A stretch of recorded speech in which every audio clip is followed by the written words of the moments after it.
I've been married to my wife Emily for 6 years. Until a month ago, I would have said we had a good marriage. Not perfect. We disagreed sometimes, but we trusted each other. We respected each other. And after 6 years, I still looked forward to seeing her at the end of every day. Emily had always loved reading, so when she found a local book club, I was genuinely happy for her. She came home excited after the first meeting. You wouldn't believe the women I met. She sat beside me and immediately started telling me about them. Jessica, Megan, Rachel. Jessica was confident and outspoken. Megan was divorced, and according to Emily, rebuilding her life. Rachel was quieter, but apparently very observant. They're amazing. So honest. So empowering. I smiled. I'm glad you found some good friends. She attended again the next week, then again after that. At first, nothing seemed unusual, but slowly, Emily's language began changing. One evening, I asked if she wanted to visit my sister on Sunday. She sighed. I think I need to prioritize myself. A few days later, I asked what the book club had discussed. She looked up from her phone. I don't have to explain every conversation I have. I stared at her. I was only asking about the book. She seemed to realize how harsh she had sounded. Her expression softened. I know. I'm sorry. But the phrases continued. I need to protect my energy. I shouldn't have to make myself smaller for other people. I've spent too much time keeping everyone else comfortable. I didn't argue. People pick up language from new friends. It happens. Then one Monday evening, Emily walked into the kitchen smiling. The girls invited me out this Saturday. I looked up. Out where? A girls' night. They have a favorite bar downtown. Jessica says they go there all the time. She looked genuinely excited. I studied her for a few seconds, then quietly said, "No." She froze. "What?" "I don't want you going." For a moment, she stared at me. Then she laughed, thinking I was joking. "You've never told me I couldn't do something before." "I know. So why now?" I placed the knife down. "Because I don't approve of this group." Her smile disappeared. "You haven't even met them."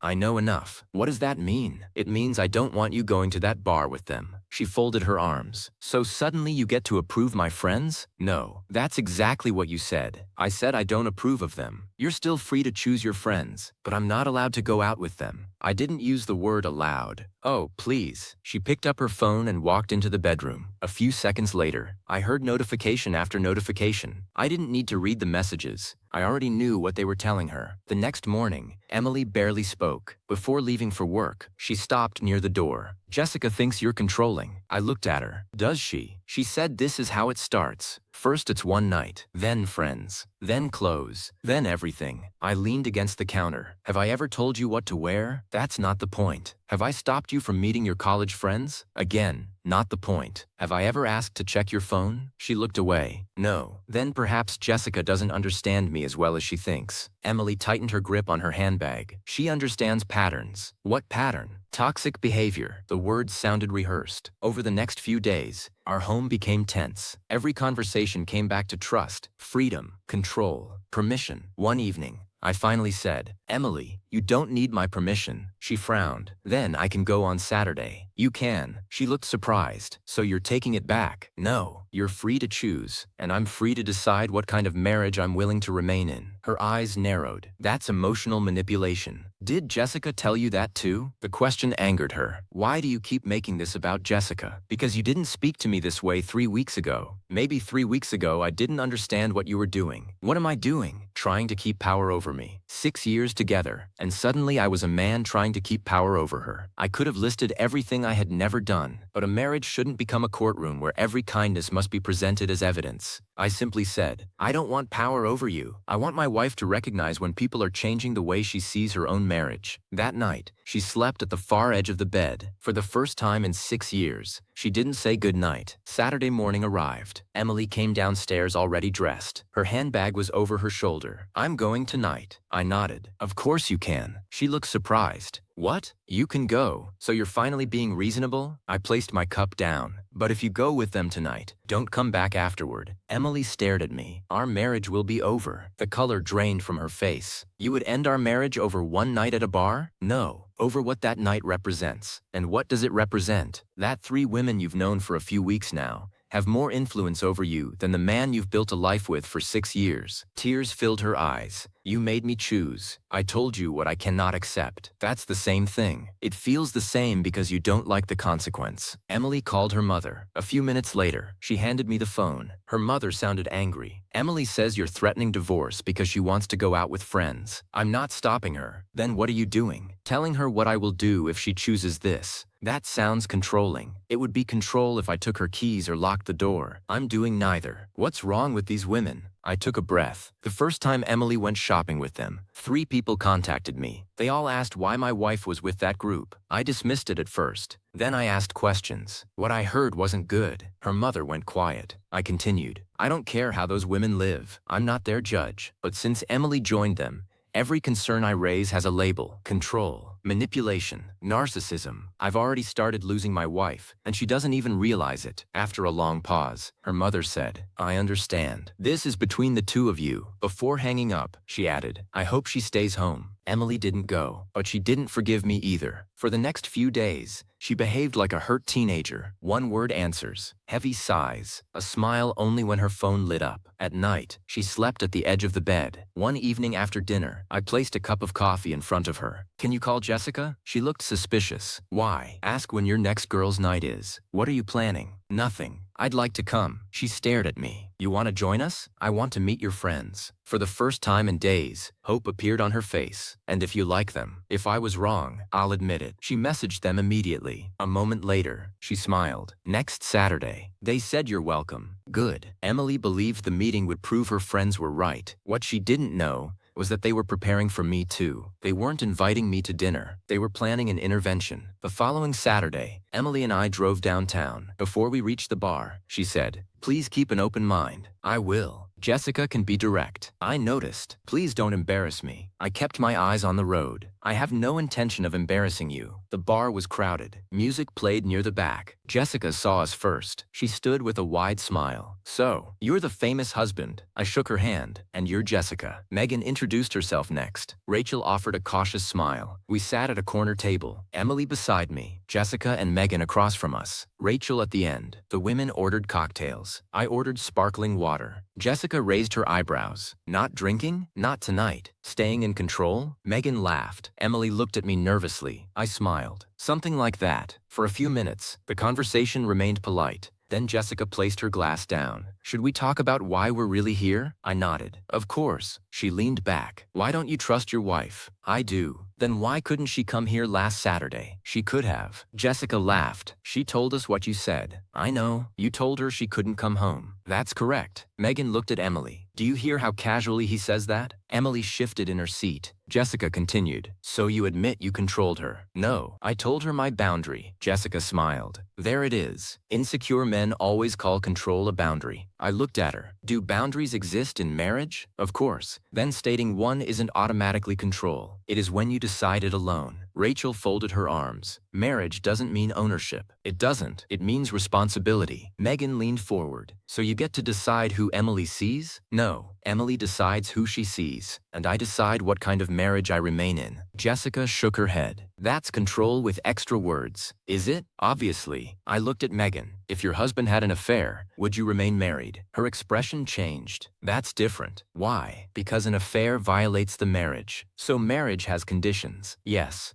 But, and if someone violates those conditions, the other person can leave. Going out with friends isn't an affair. I didn't say it was. I'm asking whether a consequence automatically equals control. Megan opened her mouth, then stopped. Jessica leaned forward. You're twisting the argument. No, I'm defining it. She frowned. Do you believe a husband should tell his wife where she can go? No. Should he approve her friends? No. Should she need permission to leave the house? No. Jessica paused. Then why did you say no? Because I have the right to express my position and destroy the marriage when she ignores it. I have the right to leave a marriage that no longer reflects the values I entered it with. Megan gave a bitter laugh. Poor Emily. You've convinced yourself that's love. Emily looked embarrassed. Can we not do this like an interrogation? Jessica ignored her. Controlling behavior begins with isolation. First one friend, then another. Eventually the woman has no one everyone except him. I nodded. That can happen. Jessica looked surprised. So you admit it? I admit controlling people exist. I don't admit every objection is control. You tried to isolate Emily from us. Emily still meets her college friends. She goes out with coworkers. She visits her parents whenever she wants. I've never objected. Jessica smiled tightly. Until she found women who made her stronger. No, until she found women who taught her to view her marriage as weakness. Megan rolled her eyes. We taught her to recognize patterns. You gave every disagreement a diagnosis. Jessica laughed. Normal disagreements don't end with divorce threats. Neither did ours. This wasn't about one disagreement. It was about weeks of watching your advice enter my home. Megan leaned closer. Supporting a woman isn't manipulation. It is when support means deciding her husband is the enemy before meeting him. Jessica shook her head. She described your behavior, and you interpreted it because she couldn't see it clearly. Or because you needed her marriage to fit the story you already believed. Emily touched my arm. Please don't make this personal. Jessica turned toward her. You don't need to protect him. I'm not. You told us he punished you with silence. I looked at Jessica. I didn't punish her. You refused to engage. I refused to debate my character through my wife with 3 strangers. Because you couldn't defend yourself. Because no answer would satisfy people who had already labeled me. Megan crossed her arms. Labels exist for a reason. They do.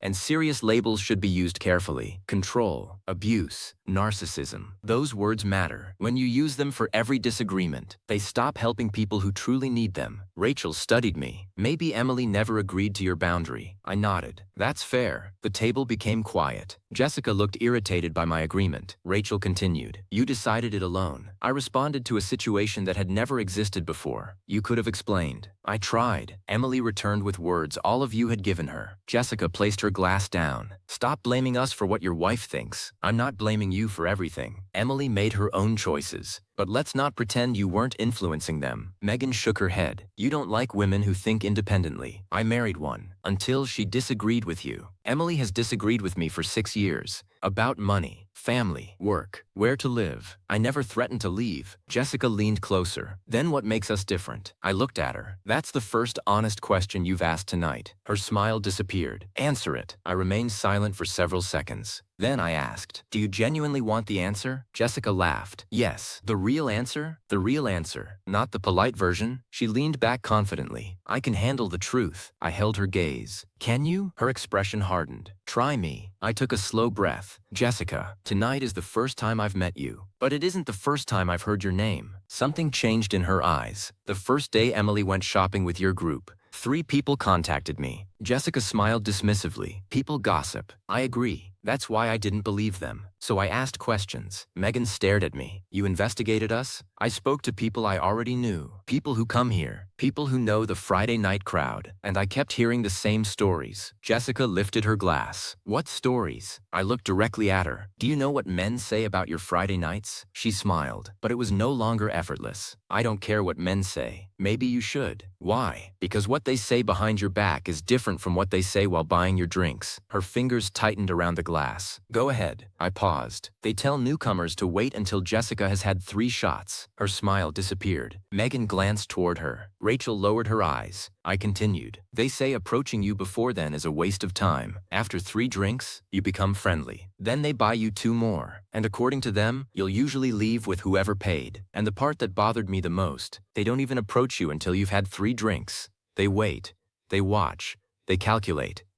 Even the men using you are trying to spend as little as possible. Jessica stared at me. The music continued around us. But at our table, no one moved. Finally, Jessica said, that's disgusting. Yes, you're disgusting for repeating it. I warned you the truth wouldn't be polite. That isn't truth. That's what pathetic men say. I hope so. She blinked. You hope so? I genuinely hope every word is a lie. But the same details came from several men. Men who don't even like each other. Jessica's face went pale. Who? I'm not giving you names. Because you made it up. I didn't. Then tell me who said it. Would knowing their names change the nights they described? Nothing happened. Then there is nothing to worry about. Her mouth opened, but no answer came. I continued. Those men smile when they see you. They buy you drinks. They call you beautiful, but after you leave, they brag about how little effort it takes. Jessica looked down at her glass. Her eyes had begun to shine. I kept my voice calm. I'm not saying this because I enjoy hurting you. Then why say it? Because you asked why I didn't want my wife here. I paused. One man described your group as the cheapest night in town. Emily's hand rose to her mouth. Jessica looked at me as if I had struck her. He said a professional would at least expect money. But with Jessica, all someone needs is a place and a few drinks. A tear gathered in Jessica's eye. You're lying. I wish I were. You came here to humiliate me. No. You invited me here to expose me. You demanded my reason. This is part of it. Part of it? Yes. I turned toward Megan. Her body stiffened. Leave me out of this. You brought yourself into it when you explained my marriage to my wife. I supported my friend by telling her I displayed narcissistic behavior. If the description fits, you had never spoken to me. I didn't need to. I nodded slowly. That seems to be a habit. Megan glared at me. What is that supposed to mean? You told Emily your husband divorced you because he couldn't handle an independent woman. That's true. Did you tell her what he discovered? Megan froze. Jessica looked toward her. Emily slowly lowered her hand. What did he discover? Megan looked at Emily. Don't listen to him. I continued. Did you tell her about the messages? Megan's face tightened. Emily asked. What messages? Messages between Megan and a man she met here. Megan's voice sharpened. That's none of your business. You're right. It wasn't. Until you used your divorce as proof that husbands oppose strong women. You know nothing about my marriage. I know your husband found the messages. I know you called them harmless. And I know he later learned harmless had become more than messages. Emily turned toward her. Is that true? Megan looked away. It's complicated. I nodded. Most lies become complicated when the truth arrives. Shut up. Her voice carried across the table. I remained calm. Megan turned toward Emily. My marriage was already dead. I asked, did your husband know that before you began seeing someone else? She glared at me. You don't get to question me. Did he know? Silence. Or did he find out after reading the messages? Megan looked at her drink. I continued. You tell Emily your husband couldn't handle your freedom. But he didn't leave because you became free. He left because the woman laughing at him in this bar was going home and lying to his face. Megan's eyes filled with anger. You think he was some saint? No, I never met him. He ignored me. He made me feel invisible. That may be true. Then stop defending him. I'm not defending him. I'm asking why that part of your story disappeared when you advised my wife. Megan stared at me. I lowered my voice. You joke that he was weak. You say he couldn't handle you. But when he discovered what your empowering lifestyle had become, he took the dignity he had left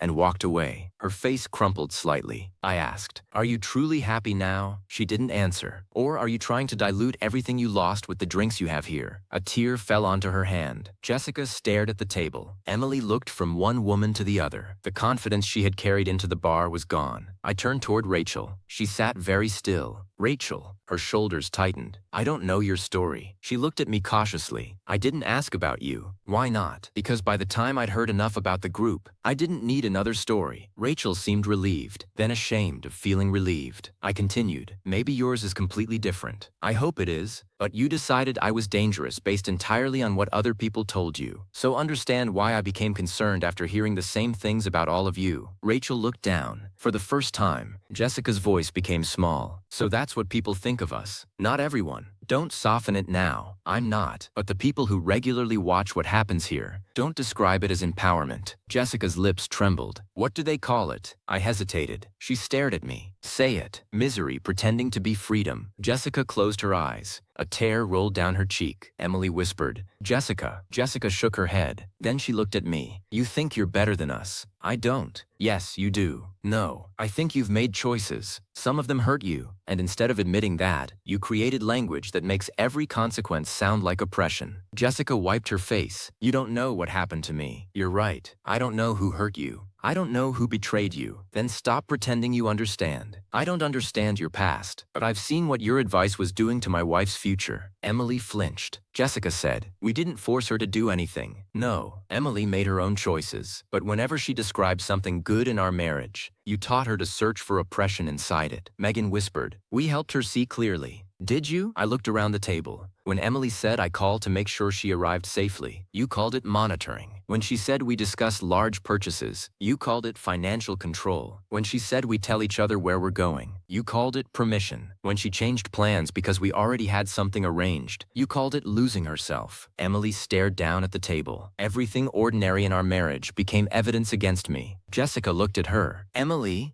didn't answer. I continued. You didn't encourage her to speak to me. You gave her labels. Once a husband is controlling, his reasons no longer matter. Once he's narcissistic, his pain becomes manipulation. Once he's insecure, every concern becomes proof. Rachel spoke quietly. Sometimes those labels are accurate. Absolutely. Some people are controlling. Some are abusive. Some marriages are dangerous. And those words matter too much to throw at every person who says no. Rachel lowered her eyes. Emily finally spoke. Her voice was barely audible. Why didn't you tell me what you heard? I turned toward her. Would you have listened? She looked at me.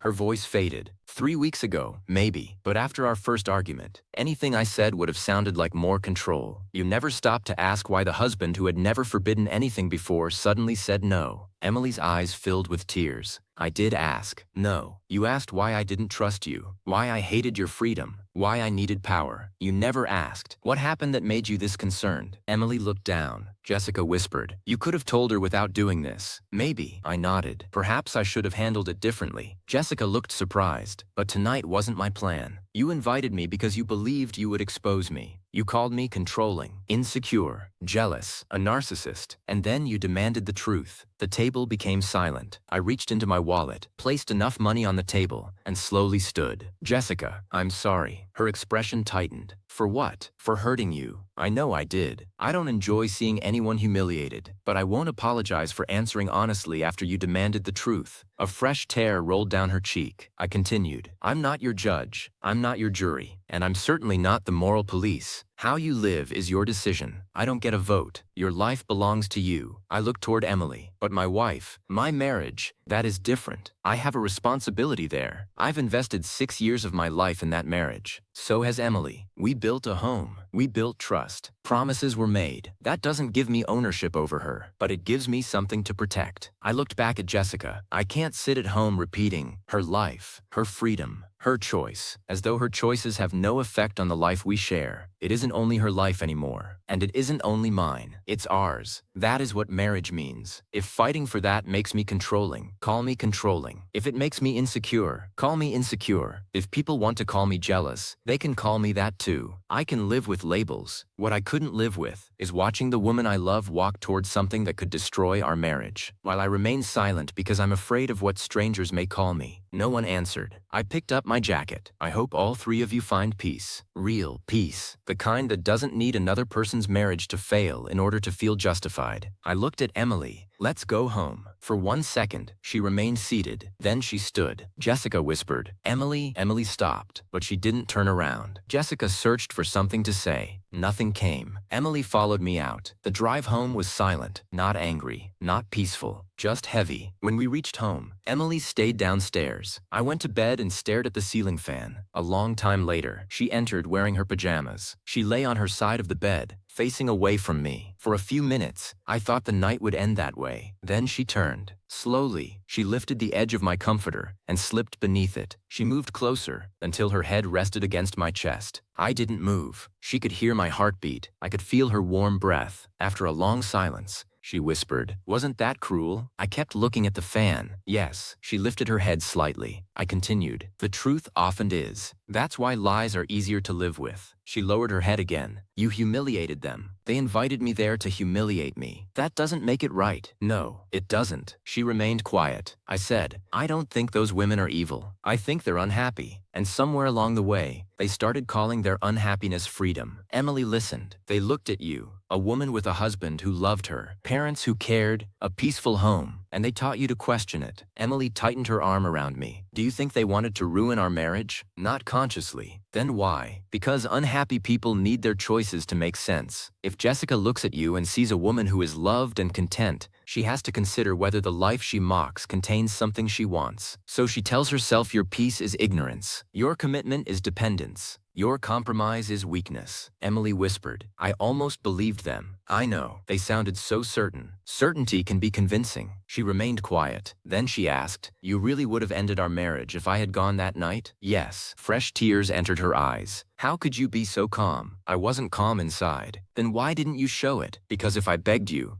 you might have stayed because you felt sorry for me. If I shouted, you might have gone just to prove I couldn't control you. So I gave you the choice. Her lips trembled. What if I had gone? I would have let you go. And then, I would have grieved. But I wouldn't have chased a woman who chose 3 new friends over the life we built. A tear fell onto my shirt. I'm sorry. I remained quiet. She whispered it again. I'm really sorry. I behaved like a teenager. You did. She gave a weak laugh through her tears. I kept sighing so you would ask what was wrong. I noticed. I wanted you to apologize. I noticed that too. She covered her face. Then she looked at me. Do you still think I'm the woman you married? I studied her face. I never stopped believing she was there. I was just afraid I was losing her. She began crying again. This time, I wrapped my arm around her. She moved closer until there was no space between us. After a while, she whispered, I deleted the group chat. You didn't have to do that tonight. I wanted to. Are you going back to the book club? She thought for a moment. No, not because you told me not to. I know, because now I understand what was happening. I ran my hand gently through her hair. What will you tell them? That I wish them well. But I need distance. I nodded. She closed her eyes. A few minutes later, her breathing slowed. Just before falling asleep, she whispered, Thank you for fighting for us. I kissed the top of her head. Welcome home. That night, for the first time in weeks, there wasn't a single inch of space between us. And I understood something. Trust in marriage doesn't mean remaining silent about every decision. Freedom doesn't mean living as though your choices affect no one else. And boundaries aren't always walls built to imprison someone. Sometimes, they are fences placed around something 2 people spent years building together. People may call that control. They may call it insecurity.